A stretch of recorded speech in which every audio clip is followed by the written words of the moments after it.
country today. I would like to wish you all a Happy New Year, and I would like to make special mention of all civil servants working here in the National Assembly. Members of Parliament, contrary to what many may believe, the situation of our current government is one facing considerable advantages. There are some who are overtly hostile to what we think or what they believe we think, yet not one of them would want to be in our position. 84% of people believe that the government will not see it through to the end of the year.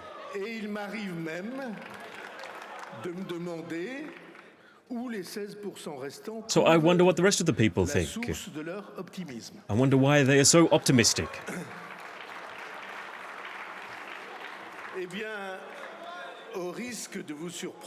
Now, I don't want to surprise you at all, but I think this situation is actually a great asset for us. Because when everything is sailing fine, you fall asleep, but when things are going against you and working against your favor, then you find the courage to act. And it is because we have to act on behalf of the French nation, and it's through that we will find stability once again. The entire nation, all French men and women need stability, and they understand that while we may not agree on everything, they understand that we have to work together to heal wounds. A great nation like ours is one which can understand the opportunities that lay before us and the challenges as well. There are countless reasons for concern, but that said, something which truly comes to the fore as the key concern is the level of debt in our nation, which makes French men and women, French citizens, even more vulnerable.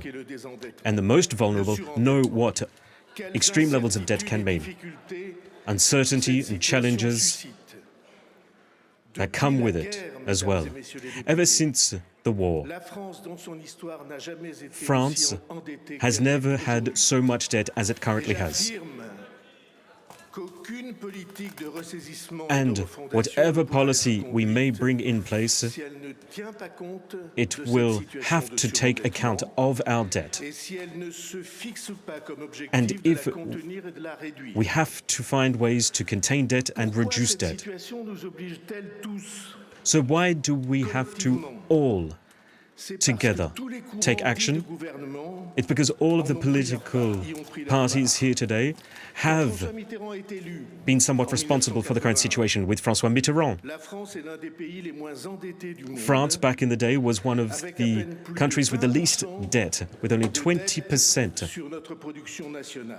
of debt compared to our GDP.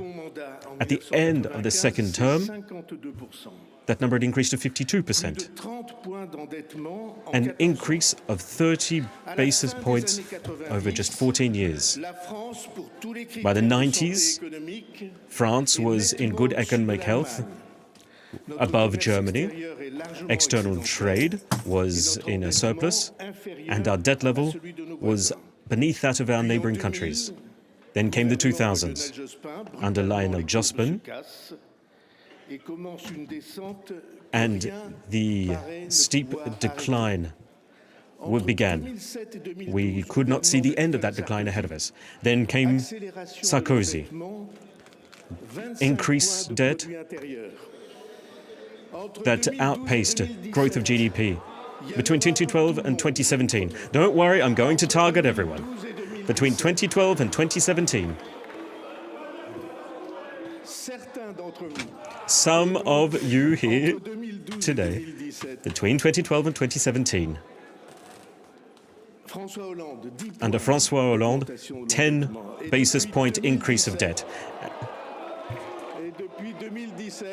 And since 2017, Emmanuel Macron has brought in a 12% increase.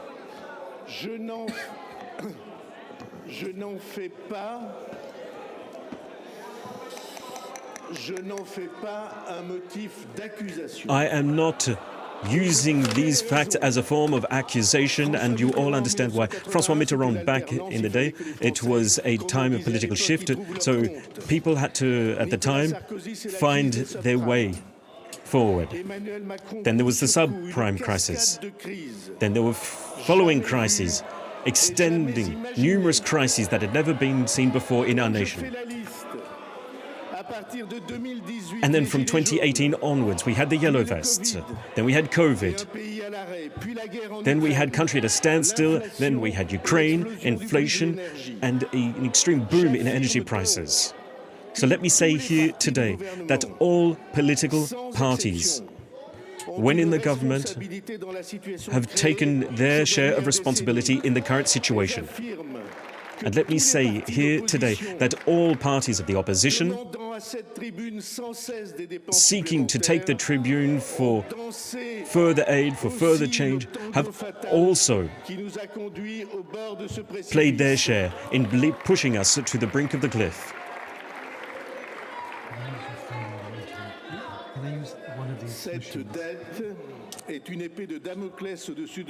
The current situation is the sword of Damocles over our heads. It is threatening our very social security system, and it heads us into a new and dangerous world. We have moved from a place where it is the force of law rather than the law of strength and force over others. Given where our planet currently is, and given the political streams that we're seeing coming through, the global powers, geographic military powers, be it Russia with Vladimir Putin, who wanted to take over the sovereign power of Ukraine, to annex it, a country that is the same size of France, something which we've never seen before in European soil for the past 75 years. Their attack was a clear message, one that brute strength was going to prevail, and this is the message that they are trying to continue to tap today. This is something which we've seen also in Iran, in North Korea. They have gone to support Vladimir Putin. The other links in the chains of power that are going to continue to try to whittle away at the rules that have governed our country that we believe in, that whittle away at the very legitimacy of our system. And the Chinese powers as well, in a multipolar world, are continuing to try and further expand their economic, technological, diplomatic and military domination. The Chinese trade surplus has started to change. And seeing $1 trillion surplus, this is something which has never been seen in the past 10 years. And the ultimate goal of their trade policy is quite simply to replace our industrial systems. In France, with our rules and regulations that are being targeted, we also have the United States drawing our gaze. And we are seeing a similar policy of power and domination through currency, through research, the ongoing implementation of their extraterritorial powers and the legal system, the support of global corporations that are starting to infringe upon the democratic systems in place in other countries. The new global disorder, not order, is one that goes against all rules of common decency. And this is embodied quite clearly in people such as Elon Musk. The recently re-elected president also has come forward with amazing statements saying that he is going to annex countries to the north, to the south, to be Greenland, Canada, or the Panama Canal. We need to take stock of these statements, that these great powers are what they are. So we need to send them a message to show them who we are, to show our determination. Because if we do not, then they will forget who we are and what we can do.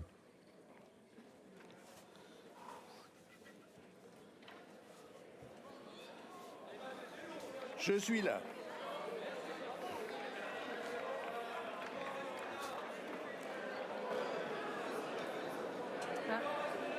Il y a eu un peu de mélange dans mes pages. Sorry, I got my pages mixed up. Merci beaucoup. Dans ce nouveau monde. So in this new, well, look, it's because I'm new to it. I'm not used to it. You know, you have to learn as you go.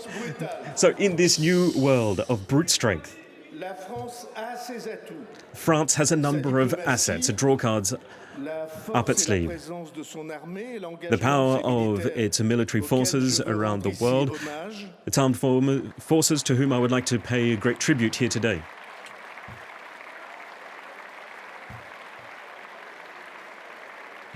Ils nous protègent collectivement dans un monde brutal, et c'est à ce moment l'occasion d'évoquer le sort de nos otages. At such a moment where I would like to make special mention of those people kept hostage by Hamas, for whom we call for them to be set free as soon as possible.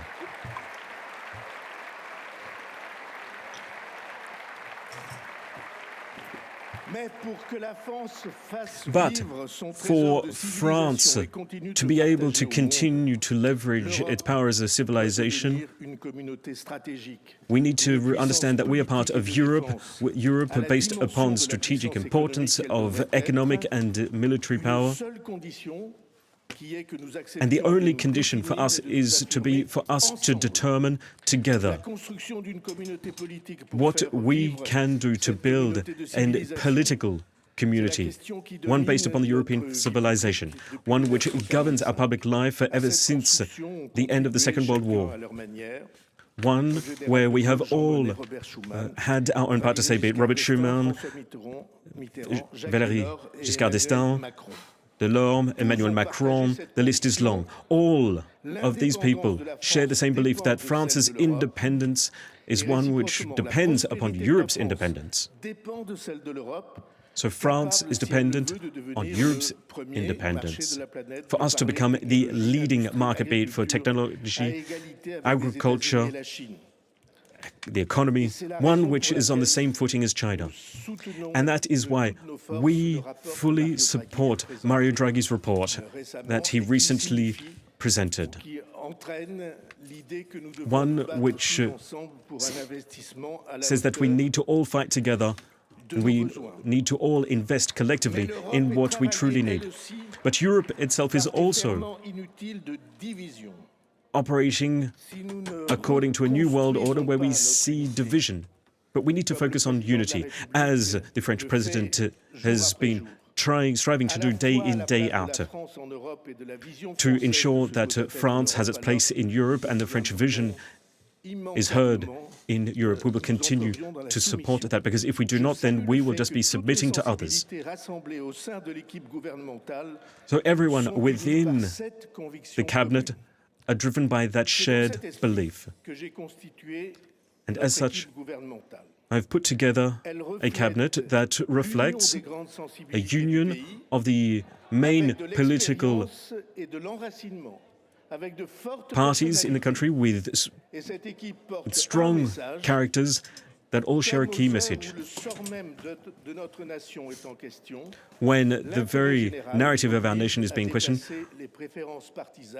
the message is that we are going to move beyond partisan politics to act together. So each minister is going to be given a roadmap, and each roadmap will be shared and made available to the various committees of our parliament. Because I believe that civil society, when it's truly organized, has its fair share to say and have input in the chapter that we're about to write. I believe that they all have a key part to play in drafting our national narrative. So each minister was chosen specifically. National education is in its rightful place. as a leading position. So handing it over to Elizabeth Borne, former Prime Minister, a fine example of the Republican meritocracy that we strive to uphold, is going to be assisted by the former Speaker of the National Assembly and Specialist of the universities. For the overseas territories, they come next. The commitment that we are showing to the overseas territories have never before in any cabinet seen such a high level of priority. I believe that this issue, given the people that we represent, the people facing such dangers, they need to be put right at the top of our list of priorities as a nation. And I would like to thank Manuel Valls, former Prime Minister, for having kindly accepted to take on the burden and the responsibility of such a task.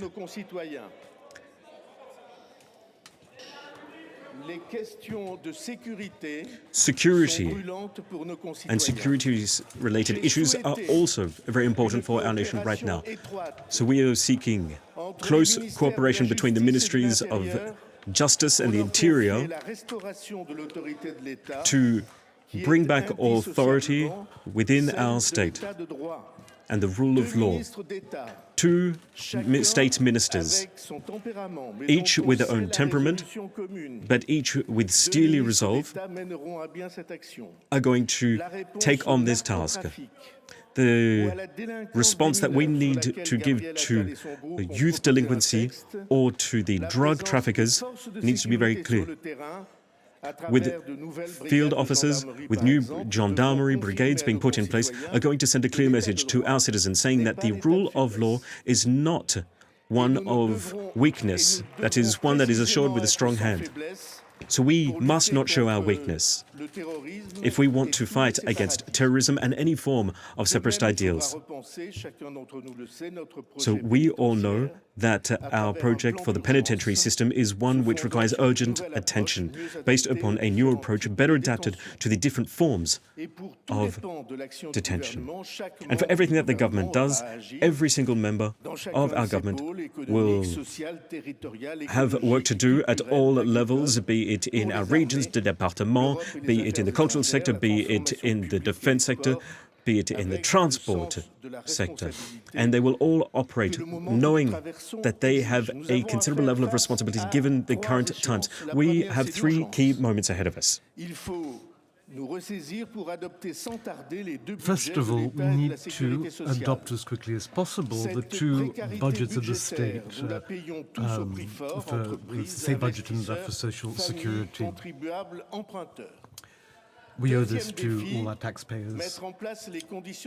We also have to set the conditions of stability, which imply reconciliation, which is something that the country dearly needs, and it is what citizens are asking for. Secondly, we need to refound our public action, which means we need to deal with the problems that are facing us rather than pick and choose these issues. Je sais bien que ça n'est pas l'habitude, mais je voudrais vous conseiller qu'il est inutile de créer parce que les micros sont I'd like to let you know that it's useless for you to yell at me because the microphones are off, so we can't hear you anyway. Notre situation de blocage n'est pas seulement financière, elle est aujourd'hui politique. Situation of this deadlock is also a political issue. The social security issue was pushed back. The budget issue was also at a standstill. All the public sectors, including education, agriculture, foreign commerce, have all been affected. The measures to support New Caledonia have been blocked as well, and the funds for local authorities were also blocked. Investors are worried, and the Damocles sword is hanging above us. At the heart of this standstill, there is our incapacity to live in a pluralistic system. We disagree, and we are constantly threatened with the worst. Insults and opposite ideas are undermining people's confidence. We need to confront these issues, but we also need to respect each other, and we need to find ways to move forward.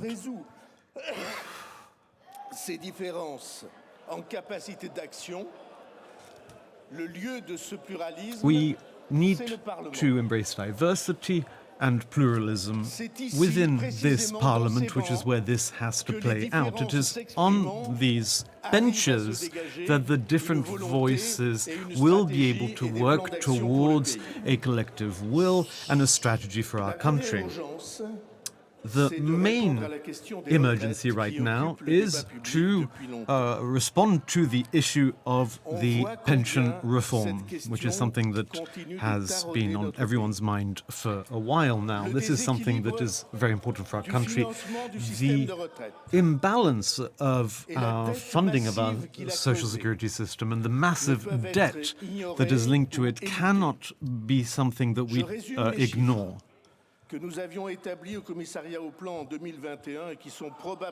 We had figures that date back to 2021, and these figures have probably even gotten worse since then. Our pension scheme pays some 380 million euros into the system, and every year the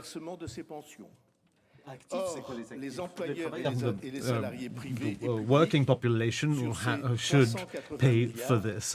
But these 300 million euro not equaled by the sum that they actually pay, which is only 325 million. These sums made up from the contributions by business and the taxpayers leave a missing 55 million between the 380 and 325.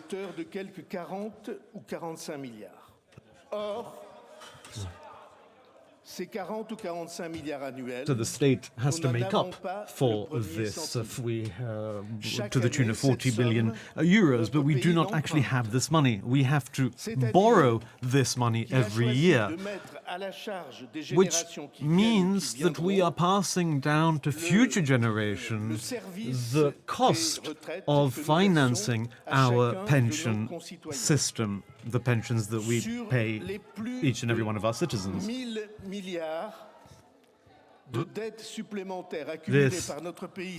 We have accumulated some 1 trillion extra euros in debt in the last 10 years, and the pension reform represents about 50% of that.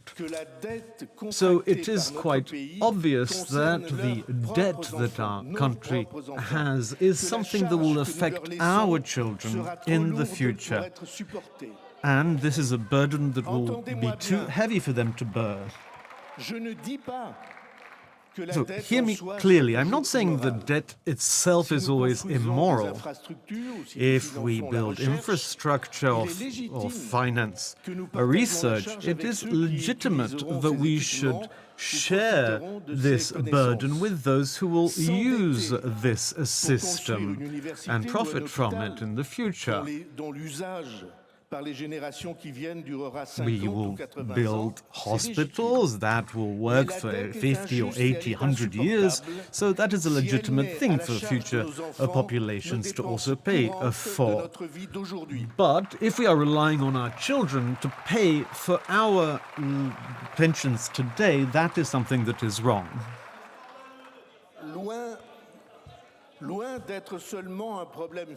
It is not just a financial or social issue. It is above all, a moral issue. In a family, we can always refuse an inheritance that has too much debt, but when you are a state, you cannot do that. This social and moral issue is something that the government will not turn its back on. The pension reform is something that is vital for our country and for our social model. Many previous governments have tried to deal with this issue, from Michel Rocard to the courageous efforts of Elisabeth Borne's government. There has been progress, but no one denies now that there is a huge problem with financing our pension system. At the same time, many people who've participated in these discussions, the social partners, trade unions and business representatives have agreed that we will be able to reach the same result by a more just reform. So I propose to go back to the drafting room and to work on this project with the help of the social partners in a very radical approach. We will base ourselves on the figures which are beyond debate, and we will set up a fast-track mission to, in the following weeks, to take stock of the present situation, to see where we stand exactly. The law of 2023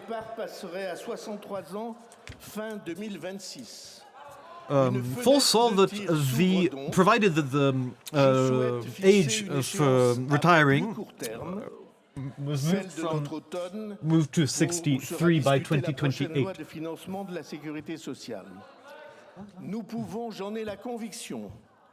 But I'm convinced that we will be able to find a new type of reform without any taboos and with nothing that is off limit, even the issue of the age of retirement. The only thing that is an imperative right now is not to turn our back on the fiscal imbalance on this debt, because that would be a betrayal to our country.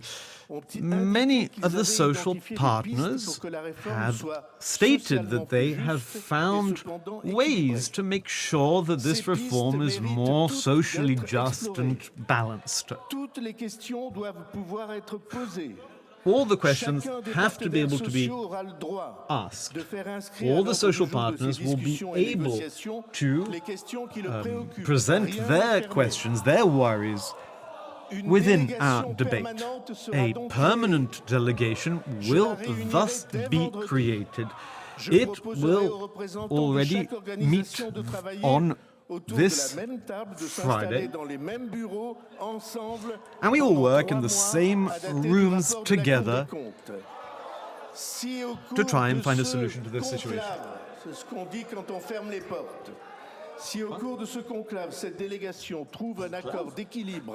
If during this conclave we manage to find a solution,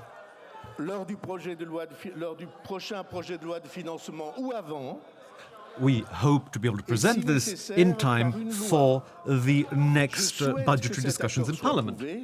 I hope that this agreement will be struck, but if we do not find a solution, then the present reform will still be in force.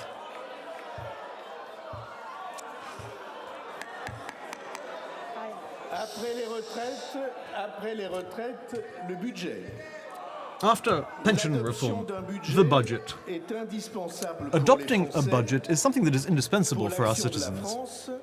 It is indispensable for our public action, for our image, and for our credit. We need to move back to a balance that will be pluriannual and will respect our European commitments. Nous ne changerons pas l'objectif de retour aux 3% de déficit en 2029. We will not be able to ignore the goal of the 3% of budgetary debt by 2029 that we're aiming for.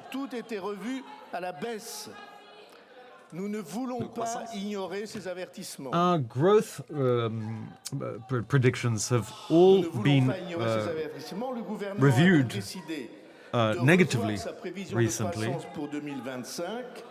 Elle était de 1,1% avant la The censure. growth Nous la fixons à 0,9%. Before these budgetary issues is 1.1% for next year, and it has been now estimated that it will only be 0.9%. And our public debt will be at 5.4% of the GDP. So we will need to find ways of organizing the state in ways that will not require an increase in our public spending. Non pas du prolongement de ce qui se faisait l'année précédente, augmenté d'un pourcentage d'inflation, mais de ce qu'exige le service ou l'action à conduire. We cannot just Ces budgets increase by percentage points of inflation. But I will ask all the ministers to prepare a plan, and this is something that everyone will have to work on together within their different remits. We need to be organized, and we need to streamline things. Do we really need 1,000 different civil servants to work on these issues? We know that some of them are important, but these, France Travail is very important, for example, but there's 1,000 different bureaucratic elements that create a labyrinth that is not something that a country like ours can easily deal with. The elected officials will have to work on this reorganization, and the Parliament will have to evaluate this. This effort will have to be inventive and innovative, and it will have to be something that works in the long term, because these reforms are going to take a long time. So I'm announcing the creation of a special fund that is completely dedicated to the state reform.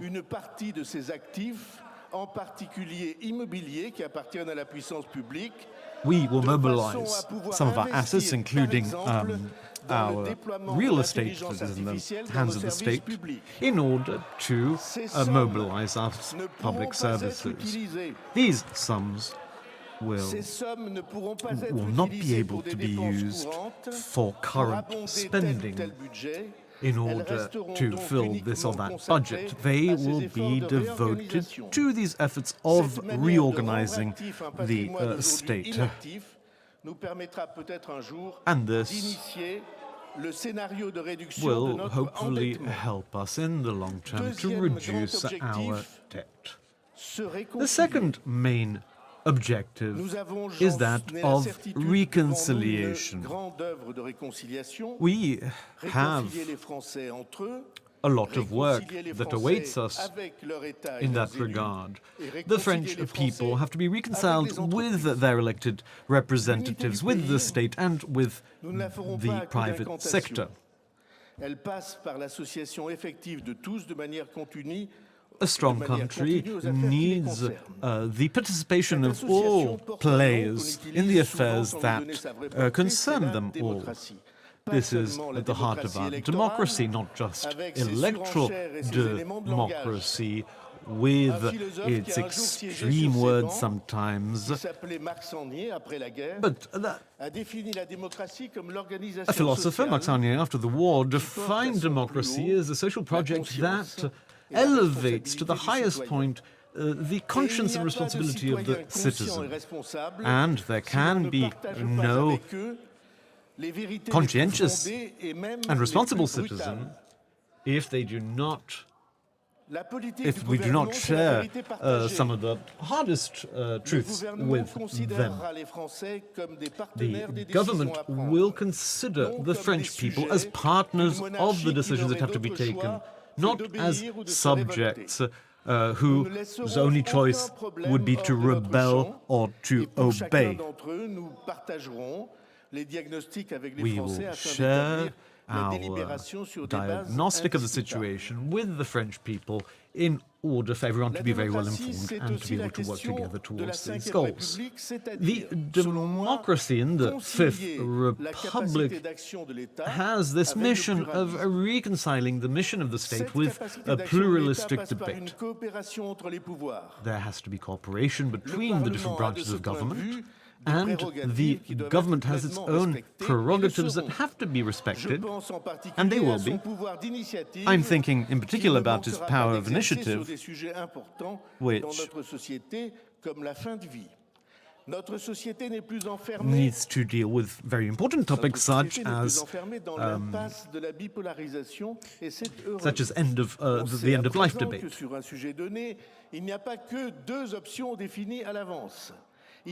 There are not just two options to any of these questions. There are many different opinions that are not necessarily mutually exclusive. The goal of democracy is not that one idea triumphs over another, but that these different ideas be able to live together side by side. We need to recognize our pluralistic society. In French public life today, there are many different currents. There's 5 or 6 main ones, I think. All right, we are going to dip out of that speech by the French Prime Minister, Francois Bayrou. He's been speaking live in what was his first major policy address after his predecessor, Michel Barnier, was toppled by the sharply divided Parliament. Bayrou there announcing that he is to reopen talks on possible reforms to the pension system, which is a highly divisive issue here in France. Well, Angela Diffley was listening to his speech with me. And Angela, look, we'll talk about pension reforms in a moment. But first, tell us a little bit about what you made of the atmosphere in the room there, because you could feel, couldn't you, that not all of the MPs were happy with what he had to say. Indeed, but I think what was very striking was, this is a very divided parliament. It is often very rancorous, with a lot of shouting. There has been a new mood in Parliament, really, since 2022. It's much more rumbustious. It was quite interesting there. It was fairly agreeable. Francois Bayrou, an interesting character, actually. He had a stammer when he was young, and he has a very particular style of delivery. He conquered that stammer spectacularly, but he has a very slow, assured style of delivery. He looked very confident, as if he was enjoying himself even. And he's much more of a natural politician than Michel Barnier, the former prime minister who lost a vote of confidence, who came across as very haughty, sometimes irritated within the National Assembly. Bayrou got off to a really confident start for 2025. Every little helps. This is a parliament that is divided and sometimes downright nasty, and every little bit helps. That's for the mood. OK, well, let's talk about the big issue that we were waiting to hear from him on, pension reform. He said that he was willing to open a dialogue with unions, with employers, and it's worth reminding viewers, such a divisive issue, effectively brought France to a standstill in 2023. Such was the protests over the anger by French people here because of the plans that Emmanuel Macron wanted to impose. So what did he announce today? And crucially, has he done enough here to avoid a vote of no confidence? Yeah, these reforms in 2023 obviously hugely unpopular, this pension reform. The socialists, as we were saying earlier, had asked for the suspension or even the repeal of these pension reforms, that reform which meant that the retirement age went up to 64 from 62. They failed to achieve that. He has offered instead reopening of talks with the possibility of modifying. There are quite a few sections of those rather complicated retirement age sectors that could be adjusted. There's a lot of agreement on some things that could be done. They wanted him to suspend the retirement age law while those discussions were ongoing. He has refused to do that, not least because it would cost billions, even for a short time, to suspend it, and because all through his political life, as we were saying earlier, he has been Mr. Debt and has always talked about the importance of France addressing its debt. Should be said, he said it there, the demographics under the French system are a problem. Young people pay for older people retiring. There are fewer young people. There are more older people. It is a ticking time bomb. The financial markets know that. It's making it increasingly costly for France to borrow money and to repay its debt. That is a fact of life. So those issues, he has refused to budge on those. As to whether it will mean that he doesn't lose a vote of confidence, because we know that the far left have said they will table a vote of confidence in him, it's unlikely that he will lose, because the Rassemblement National let it be known earlier that they will probably not vote. They said, we'll listen to the speech, but we don't expect to vote for vote of no confidence. And equally, the socialists will see where they are on that. The LFI will, of course, vote against Barnier, against Bayrou, and, of course, the mainstream right will be happy enough with it. So probably then he won't be facing a no confidence vote now. Just give us a sense, though, you talked about this divided parliament, where the left, the right, and those on the extremes are at the moment. Yeah, there's no guarantee that when the specific issue of the budget comes up, that there will not be another vote of confidence, and there's no guarantee that he will survive it. French politics is in a state of almost permanent turmoil at the moment, but for now he looks safe. As to the winners and losers in this, the socialists hoped to get more, and they didn't.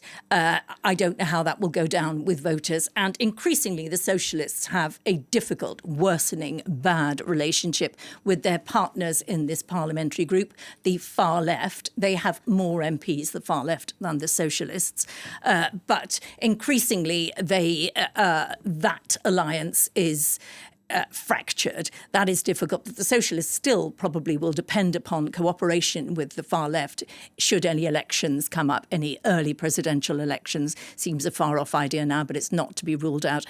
Parliamentary elections can't happen until July, but that's not so far away. Mm-hmm. The mainstream right have come out of this okay. It's likely that they threatened resignation. Again, totemic for them, the idea of this pension retirement age being messed about with after the very difficult passage it had through Parliament. They would not have stood for that.